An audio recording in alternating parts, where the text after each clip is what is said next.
Hey, have you heard of Post Office Poster 7? If you haven't, next time you're in the post office, look for it. It's got to be somewhere obviously displayed somewhere in your local post office, no matter where you are in America.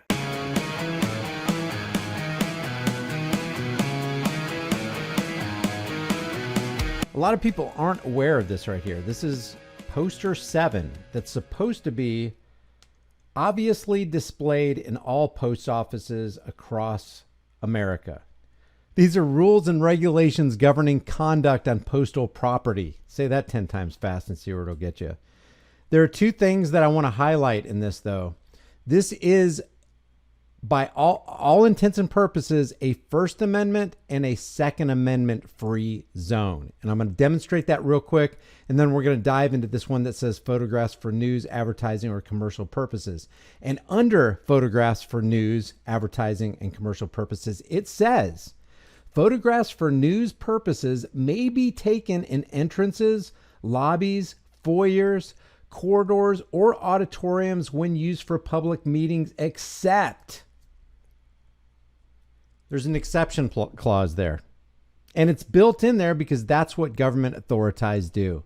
They always want to give themselves an advantage over you and I, except where prohibited, because we know prohibition always works when it's initiated by government, except where prohibited by official signs, and those official signs are usually not there, security force personnel, or other authorized personnel, or a federal court order or rule. So there's an exception to this.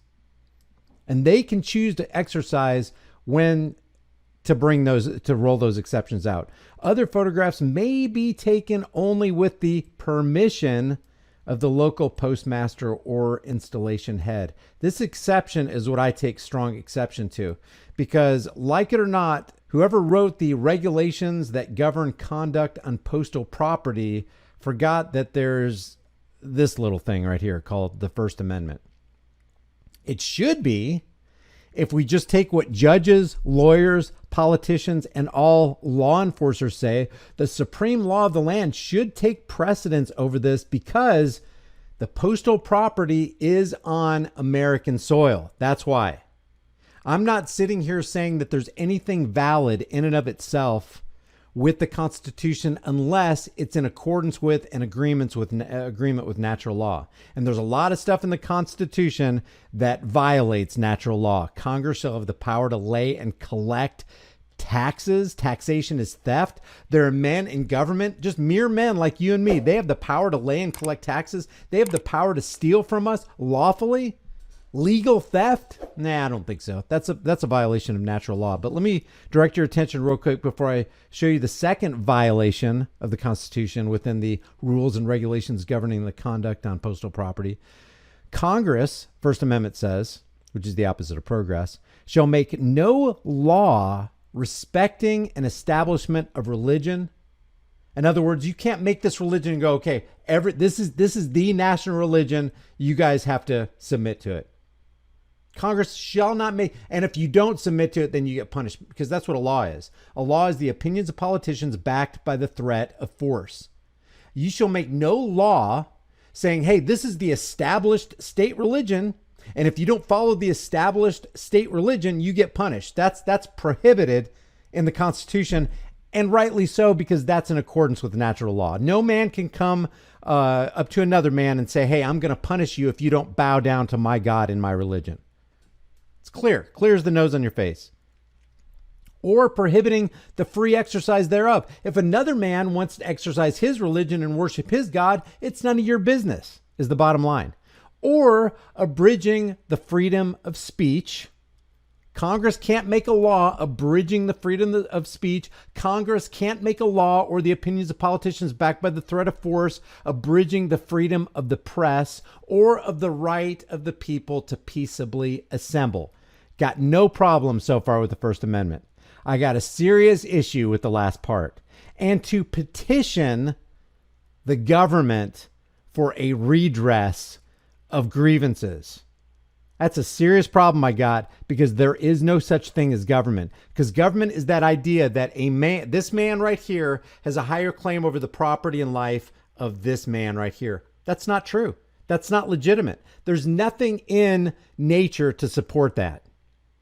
That's not legitimate. No man has a higher claim over your life and property than you. And that's what government says. Government says we have a higher claim over your life and property than you, to such an extent that we reserve for ourselves the right to steal from you and harass you and kidnap you and cage you if we think you violated our opinions, which are backed by the threat of force.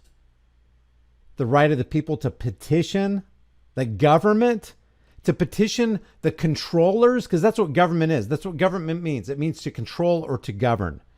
And government means governo in mentis, to control or govern, to control or govern the mind, or mind control. Or another synonym for government is slavery. To petition the slave masters for a redress of grievances. To petition them? What is that? That means to petition somebody, you're actually recognizing them as an authority over you, and you're going, please change my life, make things easier for me, whip me less, make my chains less tight, steal less money from me. That's BS. That's way beyond the bounds and violates natural law, because it actually assumes that there are men or groups of men that have a right to claim some part of your life. That's BS. So supposedly the supreme law of the land is the First Amendment, the Second Amendment, the Bill of Rights, the Constitution. But let me show you this right here. This is the other thing I got a problem with in Poster 7. It is a First Amendment free and Second Amendment free gun-free zone. In violation of the First Amendment and the Second Amendment. Look at this. Weapons and explosives. Notwithstanding any other law, rule, or regulation, no person while on postal service property may carry firearms. The right to keep and bear arms shall not be infringed. ... I never saw that clause in the Second Amendment, except if you're on postal property. You can infringe on that right to keep and bear arms as long as you're on postal property. You don't have the right to keep and bear arms there. Such BS, man. Notwithstanding any other law, rule, or regulation, no person while on postal property may carry firearms, other dangerous or deadly weapons, or explosives, either openly or concealed, or store the same on postal property except for official purposes. In other words, if you're a law enforcer, you have special rights, because that uniform and that gun and that utility belt and the authority of the state, that grants special rights. Except for official purposes. If you're a member of the government, you can carry a firearm, but you other people, you have to remain defenseless. And then who ends up bringing firearms onto postal property? Criminals who don't obey laws. I mean, true criminals. I'm not saying you're a criminal because you don't obey laws, because that doesn't make you a criminal. Disobeying the laws of politicians doesn't make you a criminal. But I'm talking about people with truly criminal intent. They don't care what the politicians say. The law abiders do, because the law abiders don't want to get in trouble. The law abiders will cross their T's and dot their I's and be good little Johnny and good little Susie, and they'll obey. And that's what laws do. Laws do two things. They empower true criminals, because criminals don't care about politicians' laws, nor should any of us. But law abiders, it victimizes law abiders and empowers criminals. That's what laws do, especially gun laws. That's what gun-free zone laws are. It's a fish in a barrel zone. It's a criminal empowerment, victim creation, fish in a barrel zone. That's what they should call them. Here's the fish in the barrel zone. Hey, all you criminals, you want an easy carnival prize winning booth that they have, one of those booths where you win these prizes? Here's the fish in the barrel zone. All postal properties. If you want to commit a crime, you criminals, we know you're not going to obey our laws, but the law abiders will. So why don't you come on down here when it's super busy and just have your way? This right here, I consider this right here is criminal. Because you're damned if you do, damned if you don't. If you conceal carry, and they reserve for themselves the right to inspect your person, basically you lose I didn't even think about this. You lose your Fourth Amendment right when you're on federal postal property. Did you know that? You don't have the right to be secure in your person's houses, papers, and effects on postal property. You don't have the right to keep and bear arms on postal property. And you dang sure don't have right to freedom of the speech in a lot of these places, because they reserve for themselves the exception. Oh, well, the postmaster said you couldn't do it. They violate all three of those amendments when they're on American soil, which is supposed to be governed by the supreme law of the land. That's how nonsensical this entire thing is.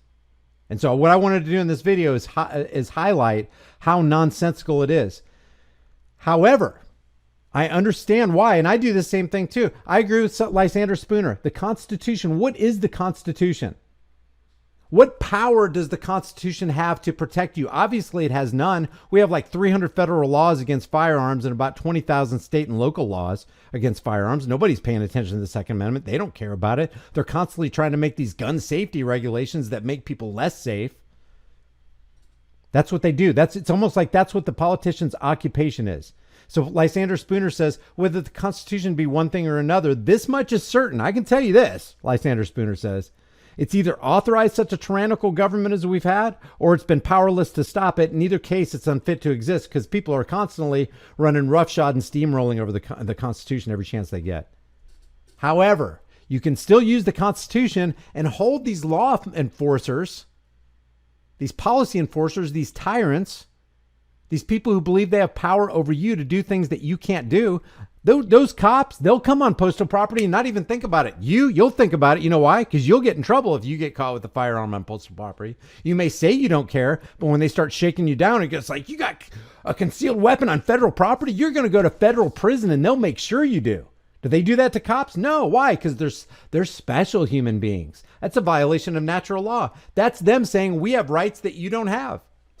People always tell me, nonsense. Cops don't think that they have rights that none of the rest of us have. They're the first ones that will disarm you in violation of the Second Amendment, which is an oath that they swore to protect, defend, and uphold. It should make everybody, it should get us extremely pissed off, man. On the other hand, you can still use the law that they said they were going to adhere to and throw it back in their face and show them their own hypocrisy. That does not speak to the legitimacy of this parchment written over 240 years ago by a bunch of dead guys. That's not protecting us at all. A SWAT team could come in on me right now, and doesn't matter if you got the Constitution or not, they're going to do whatever they want to do, and they have, and they will, and they do it on a continual basis. Same thing with these cops. Remember, what was that guy's name? He was sitting in that, I think it was in Arizona. He was sitting in his car in the passenger side with his family, had done nothing wrong, and the Arizona cops came up and they tased him in the balls. They tased this guy 11 times in front of his children. Did the Constitution, his name was Johnny something. Does anybody remember his name? Tased him 11 times in front of his kids while his kids are screaming and pleading with those cops, please don't hurt daddy. Did the Constitution help him? Did the Constitution help Daniel Shaver? Did it keep him from getting murdered in that hallway of the La Quinta Inn by Philip Brailsford? Did it keep Eric Garner from getting choked out by the New York Police Department for selling cigarettes? Johnny Wheatcroft is what his name was. Johnny Wheatcroft. Did it keep James Boyd, homeless James Boyd up in the mountains, not bothering anybody? Did it keep him from getting mauled by that dog and shot to death by those cops in Arizona? No. And it's not going to protect you either. If you want to, and I know why you would carry a gun onto federal or whatever property, because you're not using it as a sword. You're using it as a shield. You're using it because you hope to, if something goes down, it's better to have it, not need it, than need it, not have it. And you're there to protect your life, the lives of your family, and anybody else who might be in your zone of influence that you can protect from some criminally minded, insane psychopath who wants to take people's lives and his own. That's why you carry a firearm, but that's not the way the feds are going to see it if you violate Poster 7 and the weapons and explosives regulation. So I wanted to show you this. What trumps this right here that they don't recognize is the First Amendment. And I've seen a lot of First Amendment auditors say that the federal postal service, that postal service belongs to taxpayers. There's so many conflicting things on this, guys. I don't know if you know this, but they say that the U.S. Postal Service generally receives no tax dollars for operating expenses and relies on the sales of postage, products, and services to fund its operations. In part, that is true, but also they get an $18 billion subsidy every year. So while even the post office will say that they receive no direct tax money. Let me see. It even says this right here. Yeah, look, even this article right here says the Postal Services receives no direct taxpayer funds. That is deceptive. It does receive taxpayer funds. You could call it direct or not, but the bottom line is it goes in the postal bank account. Though that post office is our post office. It is they call it an independent government agency. Independent, that belongs to the executive branch. It relies on revenues from stamps and other service fees. Although the CONVID's 1984 has choked off most UPS revenues in recent months, factors that arose well before you know what have contributed to the unsustainability of the post office's financial situation over the years. Mismanagement has added a lot to that. See, what the post office is, or at least used to be before FedEx came along and US or UPS started challenging it, is it's a government mandated monopoly. 70% of its cost is in labor. They in 2019 they spent $1.2 billion on 444 million gallons of gas to keep their vehicles operational. They have one of the largest fleets of any organization. It's like 231,000 vehicles. They have over 675,000 employees. 73 to 100,000 of those employees are military veterans. So they employ a lot of people.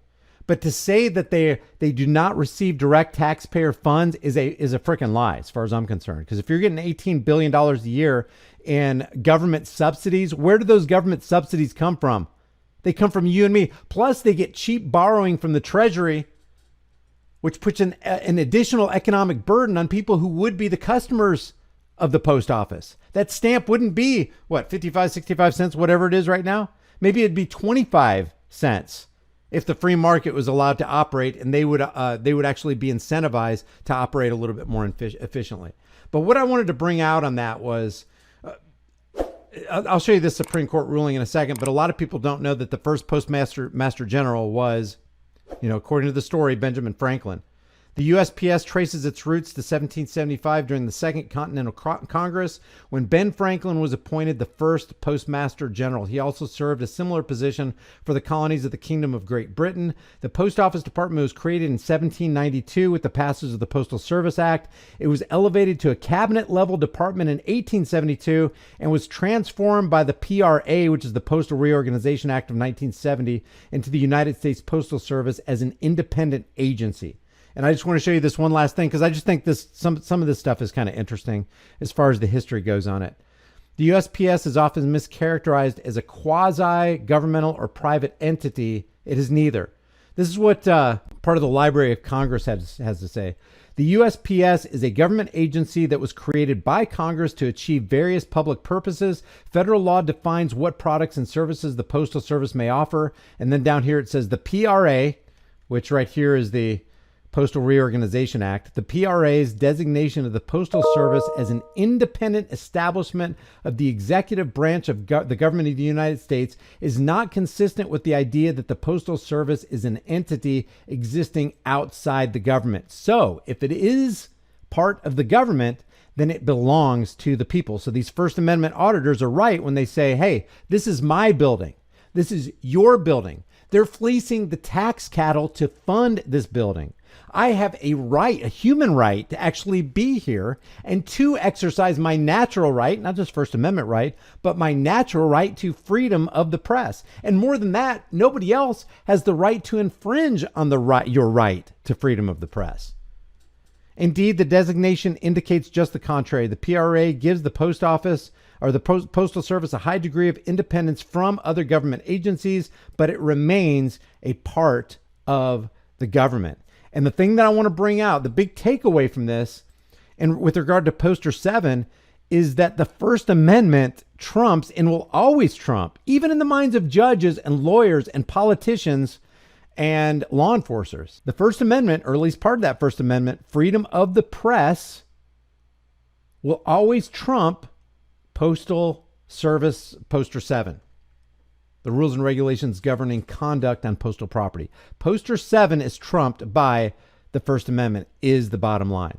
So my first appeal would be to freedom of the press, freedom of speech, freedom of the press. And look, it doesn't matter that this is a Supreme Court ruling. It's just common sense that when you're out in public, you have no personal, reasonable expectation of privacy. If you go out in the public, expect to be recorded. There can be no legitimate objection to me having my face on somebody else's camera. Let's say you're in a public place, you're at a theme park or something. It's not reasonable for you to go to everybody's camera and recording device and demand that they take your image off their device. It's not reasonable. It's kind of insane. There's no reasonable expectation of privacy in public is the bottom line. So what trumps Poster 7 from the post office? The First Amendment. And the First Amendment is what all those law enforcers swore to uphold, protect, and defend. If you guys enjoy these videos, subscribe to the channel, hit the bell notification icon. If you're a First Amendment auditor out there, I really appreciate what you're doing, because basically we all need to get together and fight against tyranny. Educate ourselves. Educate ourselves. I don't know who said it, but how fortunate for the leaders that most men do not think. And if you're not thinking, you're not educated. If you're not educated, you're ignorant. We're all ignorant of a lot of things, and it's easy to be ignorant. It's hard to be educated. But if you're not educated and ignorant, especially on these key things right here, it's easy for people to take advantage of you. That's why that person said how fortunate it is for leaders that men do not think, because those people that don't think, that are ignorant, are easy to manipulate and exploit. I will see you guys in the next heavily censored shadow ban video. If you like these videos, subscribe to the channel, hit the bell notification icon, give it a thumbs up, share it with everybody you know. Don't forget to subscribe to my private email list through my website, highimpactflix.com, and I'll see you guys in the next heavily censored shadow ban video. If you haven't done so already, subscribe to this channel, hit the bell notification icon, give it a thumbs up, share it with everybody you know, and don't forget to subscribe to my private email list through my website, highimpactflix.com. If you want to support the channel, one of the best things you can do is like and share this video with everybody you know, everywhere you can on social media. If you want to support further, the Patreon, Bitcoin, and Subscribestar links are in the description in the pinned comment. And if you want to support further, you can grab a hard-hitting, conversation-starting shirt from the shirt store. I'll see you guys in the next heavily censored shadow ban video.